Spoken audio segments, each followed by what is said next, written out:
Since the election, some minorities, including African Americans, have received racist text messages. Hispanic and LGBTQ Americans have also been targeted.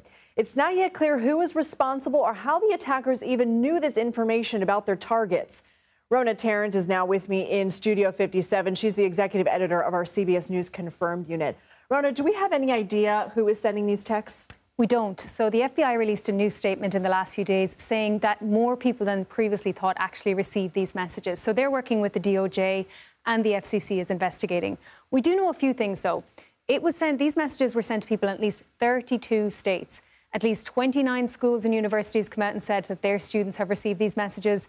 And most of them that we've seen came the day after the election. So immediately after people started receiving these messages. The messages as well were almost identical. So some of them referenced, cotton picking. They talked to people by name. They referenced their locations. So it all came in a short time period and also had very kind of similarities between a lot of them. You mentioned universities and colleges. Are young people mainly being targeted? Is it across all ages? And are the texts still coming in? It was mainly from what we've seen the day after the election. And we've also seen that, yes, it was colleges, but it was people sort of across the board. So there's a few similarities from what we've seen. So when these first started being posted online, people went online, they said, oh my God, I've just received this text. So what our team did was we went and we gathered as many numbers as we could. So they were getting these from actual phone numbers. So we just started calling them. Now, we gathered over 50 phone numbers and we found some similarities in these numbers. Now, by the time we called them back, almost all of them had been disconnected. So that indicated that these messages were sent out and then whoever had sent them cut off the phone numbers.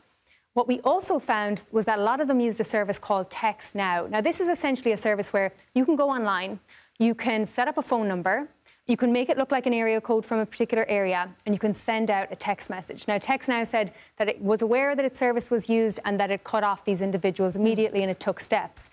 We went even further on our team as well. We use these free online services where you can essentially find out what carrier a phone is using. So if you're sending a message on your mobile phone, there's actually tools online you can use to figure out, what type of carrier this was used.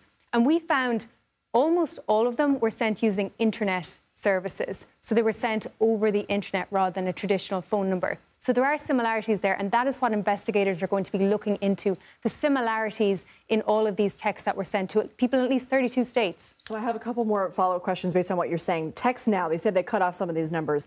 Couldn't law enforcement just find out from Text Now the source of whoever was using these numbers? That's what they're going to be doing. So they're going to be working with the likes of Text Now. We also know Google Voice was used.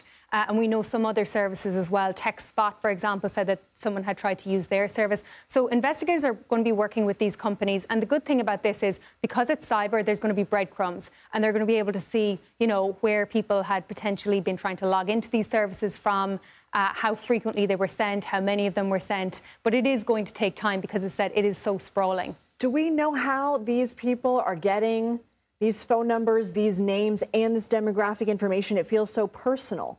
And it felt really personal to a lot of people we spoke to when they saw this message with their name on it.